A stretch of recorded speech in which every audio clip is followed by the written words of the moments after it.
Hello အားလုံးမင်္ဂလာပါအခုကညပိုင်းထမင်းစားမှာဖြစ်ပါတယ်ဘာဟင်းလဲဆိုတော့ပြမယ်ညီမထမင်းကနှဲပေးရဗျကျွန်တော်ညီမပေးလိုက်တဲ့ငပိချက်ရဲ့ဝတ်သားရဲ့နှဲထားပါတော့အဲ့တော့တစ်ဖက်တော့ပါစားရအောင်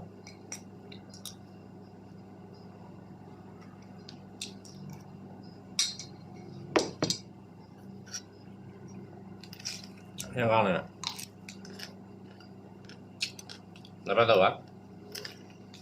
တောင်းမှပေးလိုက်တဲ့ပဲကြောင်ထမ်းကြောင်ရယ်နော်တစ်ဖက်ရယ်ကောင်းလေးနင်းကြည့်ငါတော့ငင်းကြပါဘောနော်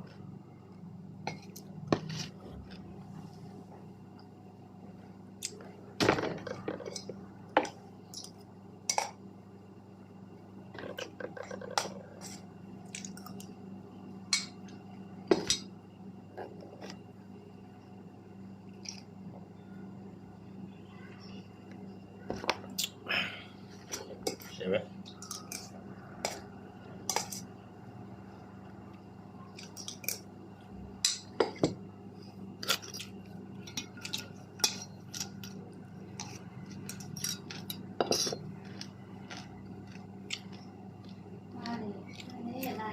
မတည့်လို့ပြောနေတာ။ဘာချက်ကတော့မထိုက်က။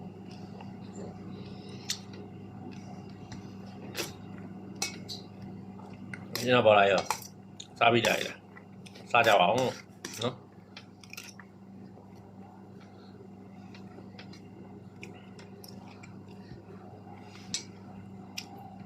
စားကောင်းဆောင်စားရဲကိုကြားခဏလေးဇီးရရဲ့အဲ့ဒါကျွန်တော်ရိုက်တင်ရခြင်းဖြစ်ပါတယ်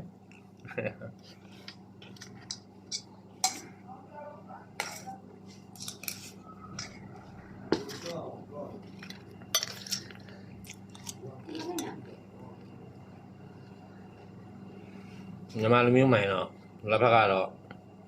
မပါမပြီးဘူးနော်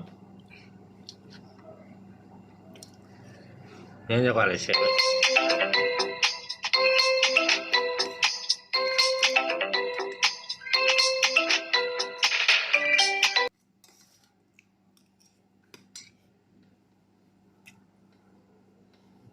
အားရပါအောင်အောင်တက်တာနော်